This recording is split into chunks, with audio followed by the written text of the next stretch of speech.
Kalicube Tuesdays. Today we're going to be talking to François Nadeau. And I can say that with my French accent because it's a French name, isn't it, François? Yeah, French Canadian to be 100%. Brilliant. A quick hello and we're good to go. Welcome to the show, François Nadeau. That's great. Yeah, I get to put the accent in and I'm having a great time. Once again, welcome. You're from Snipcart, but it's actually part of Duda now. And that's where I wanted to start with the From SERP. Here we go. Look at this. Around the world, Duda around the world. In the UK, we get the Polish, is he the president, I think? There's obviously confusion in the name, or ambiguity rather. In the UK, you get this guy, Mr. Duda from Poland.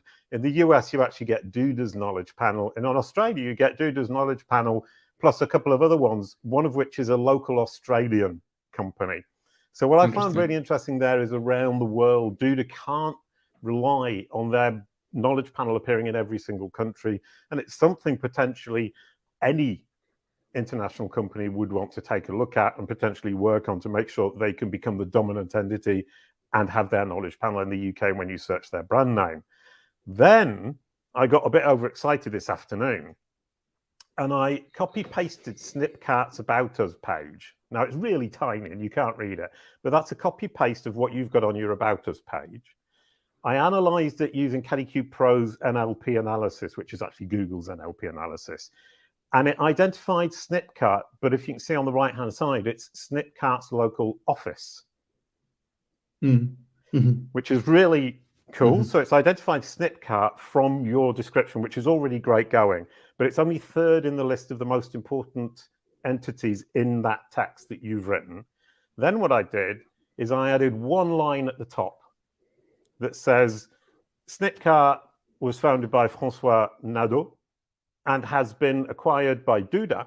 And Snipcart goes right to the top. And if you look, it's actually a knowledge panel that it finds. Interesting. And that goes to show the incredible importance of these related entities in Google's brain when it's analyzing the NLP. As soon as I mention you, and as soon as I mention Duda, Google can produce the knowledge panel. It understands that we're talking about the company and not the local office of that company, which was the case with your previous one. So that's me geeking out. That's interesting. Yeah, I find it endlessly interesting, but most people find it quite boring. Go ahead, say something that makes me feel better. No, it's not at all boring. I mean, it's basically the front page of the internet, right? You want your visibility there to be ace. I think what was interesting is that by focusing on the acquisition in your added line, you drove an organic top one result, which was about the acquisition and not about the company. That's true. That's interesting. I also think that it'd be good for us to go and claim that knowledge panel on a more company basis versus like a location, a local thing. Yeah.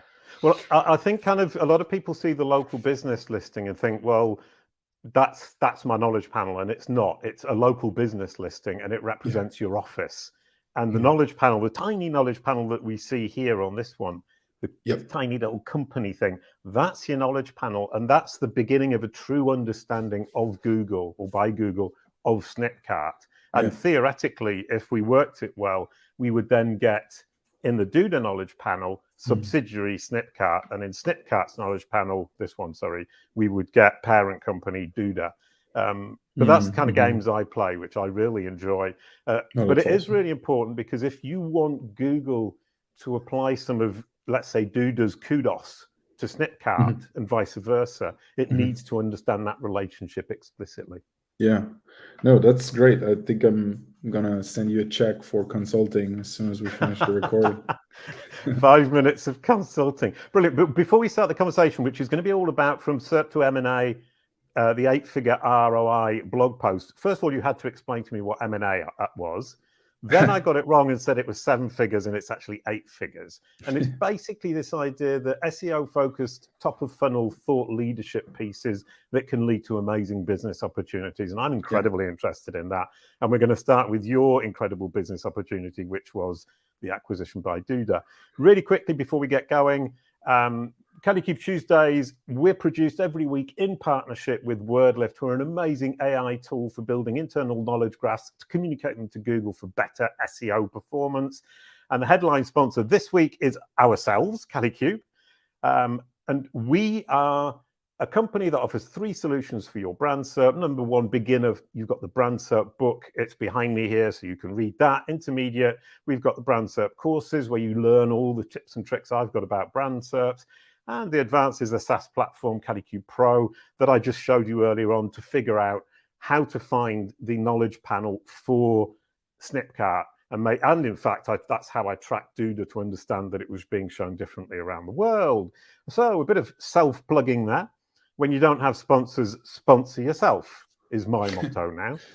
I think it's fair enough. Could you start by telling me the story of the 8-figure ROI blog post? I mean, did you just write it? Well, A, what was it about? And B, why did you write it? Yeah. So what's funny about that is that in the beginning of my career, before stepping up as the CEO of Snipcart, I was doing content marketing and SEO mostly, like bootstrap company, very organic acquisition channels, slow growth, that type of model.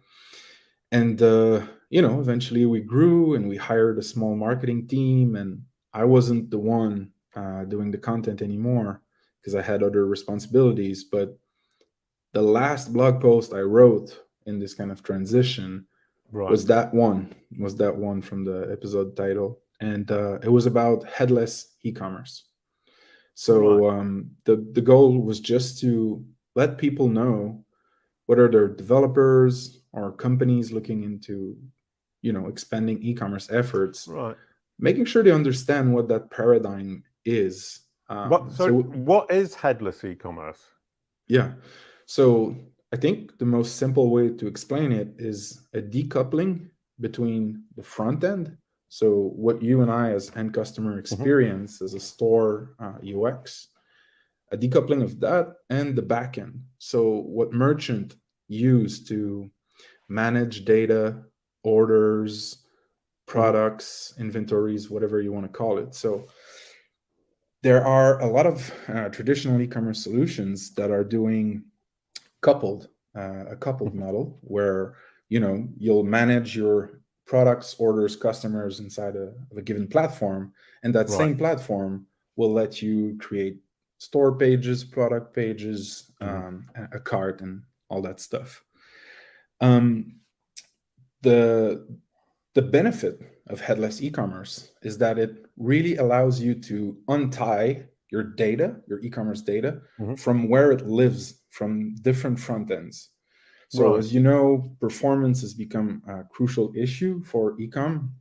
So many of these traditional platforms, the theming language and the templates that they provide, when you add a lot of plugins on top of them, it becomes challenging for the performance aspect. So many devs or merchants like to cut the head of it and create something custom, like use technology and through technology that is just more performant, right? So it can be a bit of static sites, some JavaScript.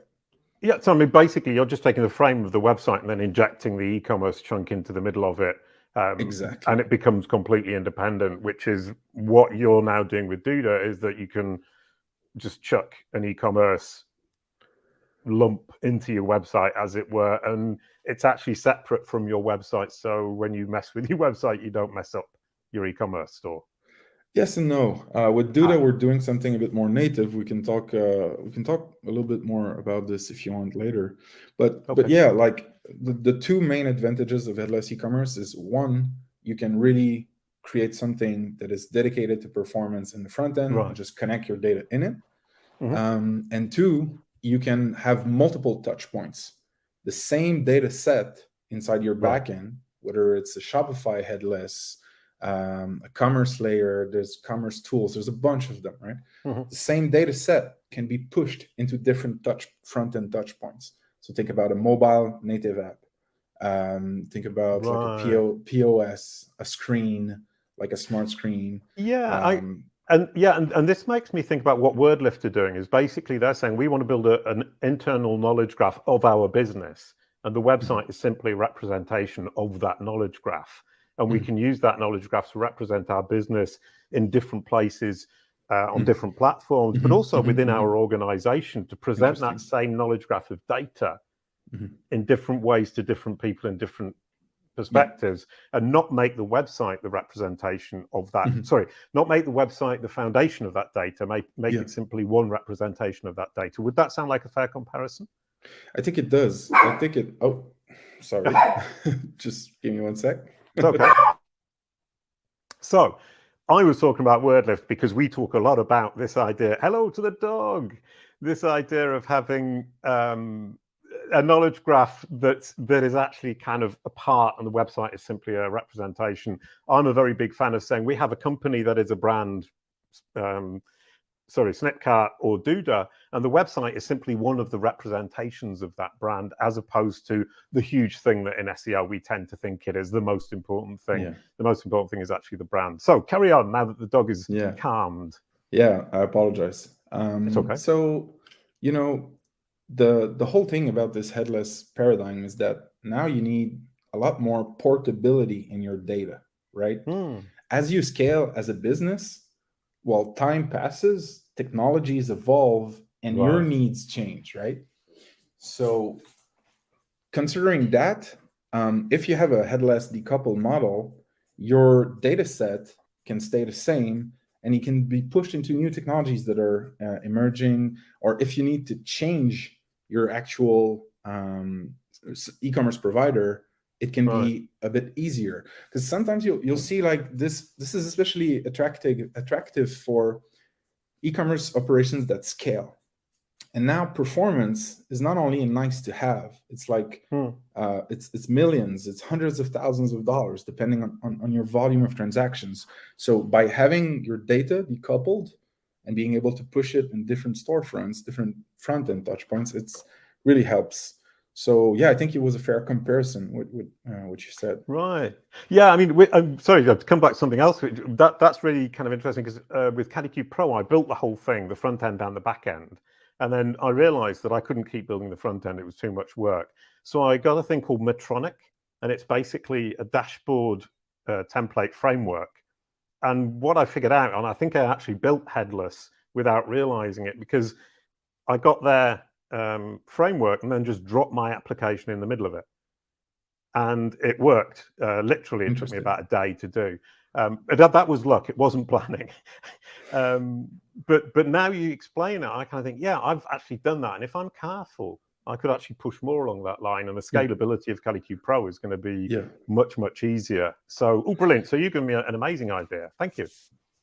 Awesome. Yeah, what you need to look out for is like development overhead. Like these types of solutions, they're not necessarily plug and play. And there's a reason why the Wix, the Squarespace, the Shopify come in an all-in-one bundle are very popular, right? Because you don't have to build bridges and connections between one data set that lives in one backend and two different front ends that live somewhere else. So this is something to keep in mind. Absolutely. Brilliant. Wonderful. So what did your blog post say? It was just talking about headless e-commerce, and you wrote it as one of your goodbye pieces as you moved up the company to take control of all the more important things. And somebody from Duda read it. In a nutshell. So this, like, we used to invest a lot in on-page SEO, a bit of link building, and a lot of community promotion. We were like we still are a decent actor in the community. Right. And so that post was ranking on the first page. I don't know now its position, but back then it was like top 3 easy. And so it was a very interesting piece because it drove different opportunities. One of them is literally like Duda and an acquisition of Snipcart, but others were calls and emails from investors who were like, hey, like we were exploring the space, which is still a bit obscure for some, and we have a thesis. We think we should invest there. You came up on the SERP. Looks like you know your stuff. We read your piece. Can we talk? So we weren't looking for money at the time. But if we had been, like many doors opened just because of getting found through that blog post. So that's one interesting business opportunity. Two, we also had like conferences, meetups, podcasts that either we reached out using that piece, right? And said, hey, like awesome show that you're doing, awesome conf that you're doing. We've been thinking about some stuff that would be interesting for your audience. Look at this, like it's on the first page, blah, blah, blah. So that could be kind of a salesy assets, like a lead gen thing. And then other people just reaching out and say, hey, would you mind coming on the podcast and talking about that? Because like clearly you know your stuff. And from that perspective, was it truly just the one article, or was it a combination of a lot of different things? I mean, this idea of 7 touch points, which is, I was talking to, I can't remember, I've forgotten his name, Daniel Hujas. This was like 3 years ago. One of the great things about this podcast is I can remember people's names because of the situation we were in, which is something I'm really bad at generally. And he was talking about, as time goes by and as we get more and more of this data information overload, that 7 touch point idea, wherever that idea came from in the first place, it may be 20, it may be 15, it may be 5, you don't really know. But certainly with the information overload we're getting, I'm definitely thinking it's a lot more than 7. So is it part of that, or is it just people come across this and think this guy's genius? So it really depends on the persona and their intent. Like if I'm talking about the investor who's trying to learn more about a space and invest in like space related companies, like it can be like 1 touch point, 2 touch point, I don't know. Otherwise, I feel like, yeah, you have to entertain like a story across touch points. And for sure, like at Snipcart, we were doing a whole lot of that. So we were doing a lot, like I'd say 60 to 70% of our content was top of the funnel, didn't even mention Snipcart, really like stuff that developers could use and learn and become better devs, better at their jobs, whatever. And then a 30%-ish was like, hey, you want to do e-commerce with XYZ technology? Here's how to use our product to do it. So a lot of content on a regular, almost weekly basis, optimized for SEO, pushed a lot, right? In the different Slack groups, the different newsletters, the different social media groups that all these developers that we built relationships with were hanging out in. So yeah, I mean, you're talking about content, basically you're creating for the user, as John Muir from Google loves to say. And what I would say is, make it for the user, push it out to them where they're actually hanging out, package it for Google, which is the SEO aspect that you mentioned. And when you've packaged it for Google, you'll be ranking. But if it's not useful to your audience in the first place, then it doesn't have so much value. But if you can make it valuable without Google and then get Google as a bonus, that's my personal favorite thing to say. But were you approaching it from that aspect, or was it really an SEO piece? I never was a truly like pure SEO player.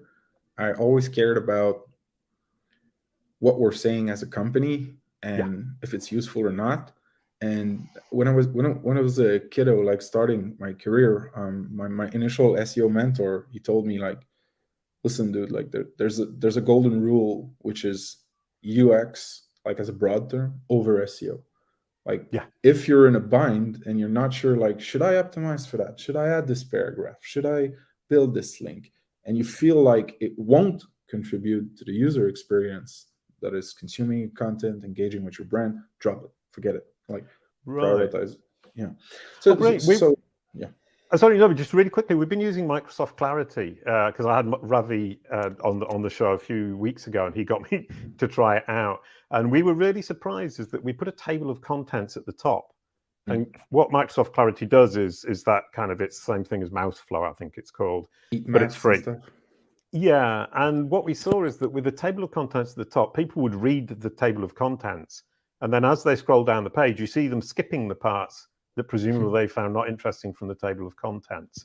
Now we're looking at it and saying, well, actually, those might be parts we can remove because we thought it was interesting, but it isn't actually helpful.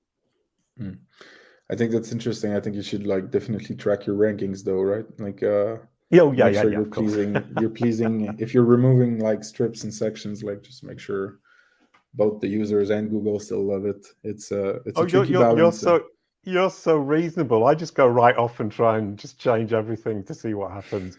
You're much more reasonable, which is probably why you got that 8-figure ROI on your blog post and I haven't. I think there was a lot of luck and timing as well. But right. Yeah, so to answer your first question, like we've done some purely SEO pieces that are just about like traffic and then having a number, a percentage, even if it's low, that converts. And then like we've done some of these. Like, we got to get clients, we got to scale, we got to blah, blah, blah. But these are never the ones I'm the most proud of, right? The ones that I'm the most proud of are the ones that are on the first page, but also generate discussions or referred to in some emails. I can send to partners, I can send to conferences, like something that keeps like pieces that are telling your brands and your company's story, like not just serving a SERP. Yeah. Right. Yeah, no, I really like that idea. And I think that's something an awful lot of people, an awful lot of companies miss out on. They've completely failed to do it. We've started doing it. We've done a couple of case studies and we're building out the case studies. And I'm seeing how much I'm able to share that with people to say, look, this is what we're doing. Hasn't actually converted to anything yet, but I was doing it because people don't understand what Kalicube Pro does. So I need to explain it through these case studies.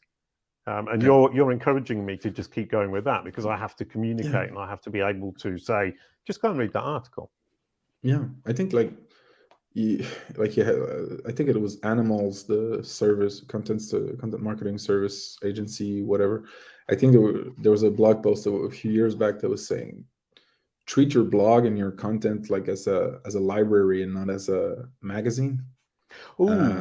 And this is like dope. It's a good mental model because you want, if people, depending on where they are in their journey, whether they're only learning about your industry or your topics, or they're actively looking for a solution, whatever part they are in the journey, you want to have content that can serve them at the right time. And its discoverability really comes through SEO or, other aggregation of content, newsletters, Reddits, whatever you want to. Brilliant. I was talking to Katrina McKinnon, who's going to be a guest in a few weeks' time. She's got a company and they do vast amounts of copywriting. And she's absolutely brilliant. And she's going to share basically their machine of how to do copywriting at scale with human beings that actually comes out and ranks and looks good and serves its purpose. But she suggested to me a thing called, I think it was Notion.io. Yeah. Right, you know what it is. She was saying, oh, you're such an old fuddy-duddy, Jason. Everybody, all the young people know what it is. And she was saying using that to actually organize where all of this different content is that answers these different questions of all of your audience as they come down the funnel. Because one of the hard things... Sorry, go ahead. Yeah, she's talking about Notion, like Notion, I don't know, the like software, document management, SaaS. Exactly I mean, like it's a debated, like inside Duda, it's like half of the people love it, half of the people hate it. Really? I think it's a very cool software. I think it's super, super flexible. And if you want to do like internal documentation and very searchable, dynamic kind of content updates, it's pretty cool. So I think it makes sense, but internal, Oh yeah, I mean, as an internal thing, basically you were saying like if you have that, then you can organize all. I mean, if I've written, let's say, 200 articles, I can't remember a lot of them, and every now and then I come across one, I think, oh, I've forgotten about that, and actually having it all documented, saying this serves this question, which is in this part of the funnel. I just can't. Yeah, I'm curious. I'll look up the show. I'm curious as to like how she would use it. Most definitely, like we use it for like content roadmap and some content dashboards and drafts and collaboration, like that kind of stuff. But I'd be curious to see her setup. Yeah, no, I'm incredibly interested. I mean, she's absolutely brilliant. She's had a couple of meetings with me just privately chatting about stuff, and they That's go good. on way longer than they're supposed to. She's just full of good ideas. But we're not talking about that. We're talking about the top of funnel content that you've been creating that actually drives opportunities. We're talking about this one particular blog post. Have you Yeah. got other examples of blog posts or articles that you've Yeah. written either on your site or on somebody else's site? Because writing on third-party sites can be very useful for that as well, Yeah. that have driven these opportunities and partnerships. Yeah. Yeah. So I got 3 examples maybe. So the first one, it was years back, but we wrote a piece that wasn't even SEO optimized. It was about why ad blockers are changing the game for SaaS developers. And back then, we kind of did a internal analysis of like, hey, what's the discrepancy between like what the database tells us, like rough hits that you cannot fake, and what Google Analytics tells us. And then there was a discrepancy, right? Mm-hmm. So we saw that, and then we had another problem, which was, what was it? Oh yeah, some routes in our app were using some words that were considered like to be spammy or ads-y by all of the blockers, the ad blockers. Okay. So the actual UX of our product was compromised because many developers, our audience, were coming into the product, hitting a route that their ad blocker thought was spammy or whatever on a blacklist, yeah? And then they couldn't see like some analytics that we were providing. So we kind of dug into that, and then we wrote a whole piece about like, hey, like what happened to us, what was the story there, what we did to fix it, what considerations you should have. That was very, very top of the funnel. And that piece landed on like Hacker News first front page. And this is like, it's always bittersweet, right? Because you get engagement, traffic, signups, but you get like hate and criticism, and like developers sure love to argue and complain about stuff. So that's an example, and like I think. Yeah. Good, well, because that idea of, I mean, I love it. I find something interesting, and then I dig down, and then I want to write a long article about it. And I always kind of think, well, nobody else is actually interested in my particular case in knowledge panels and this particular detail and how I solve this particular problem. We wrote one the other week, and we published it about how I changed my subtitle from musician to author without using Google Books. And I think it's incredibly interesting because I'm a musician. I've recorded loads of albums, so Google's incredibly confident in that information because it's been around so long and because it's on sites like Music Brains. And to override that with author, and I've only been an author for like 4 or 5 years, was quite an achievement. And I thought that was incredibly interesting. But when people read it, I'm wondering, do they just think, oh, well done, Jace, you did something cool, but how does that help me? I mean, just one second. Yeah, I mean, like, depends on your audience, right? So I'm thinking like agencies or managers that are, I don't know, propsing the brand and of influencers, for instance, right? Or public figures. If these people like diversify and change the types of projects they're doing and whatever, like this is important stuff, right? Because you want like that recognition, that labeling, that to change and follow with the new activities that a person is doing. So I'd personally be like super interested in reading that. So I mean, I suppose the question as well was, I think we as SEOs we tend to think I need to rank quickly, I need to get the traffic, and in fact you need to write this stuff that's actually going to be, or potentially some of your content, which will be driving partnerships and opportunities that is going to be low traffic in terms of SEO. Yeah, like, go ahead. You know this because it's kind of your core, but people need to think about SEO as a branding mechanism and not just traffic acquisition. And so if someone comes across your piece, whether it's through the SERP or through like a link on social media, for instance, and they like what they read, and they're like, oh, I like that joke there, I like that tone, and geez, like that study that they did, their data is very good, like, right? They have like a positive association. Boom, they forget about you, they move on, right?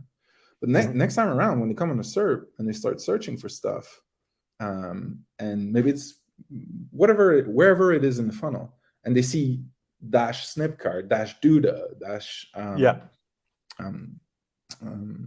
Kalicube. whatever. Thank you. I was blanking. I was looking at the screen. Is it written somewhere? Dash guy. Like they go, oh, like these guys like said some smart things in a previous post. Maybe I look at them, even though they're third, fourth, fifth, right? And then like that actual branding relationship influences how you'll perform on the SERP and if you'll be chosen over something or another. So yeah, it's never just about like ranking, purely ranking. It's building that trust, kind of. Brilliant. That was an absolutely wonderful conversation. It kind of started off with all the dev tech stuff about a headless e-commerce cart and went on to this idea of writing top of funnel content that drives relationships, drives partnerships, drives opportunities in business. And for some people in this room, they got 8 figures out of it. And for other people in this room, so far, they've got 0 figures out of it. But I live in hope. Thank you so much, François. That was absolutely brilliant. Of course. Thank you, everyone, for watching. Next week, we've got Colin Shaw with UX is Dead, Long Live CX, customer experience. And I really want to talk to him about the online versus the offline. And he seems incredibly knowledgeable about the offline and the online. So hopefully we'll be able to bring the two together for customer experience. François, could you pass the baton?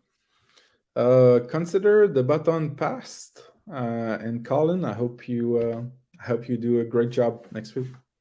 Thank you so much, François. Thank you everyone for watching. A quick goodbye to end the show. Thank you, François. Peace. Bye-bye. Kalicube.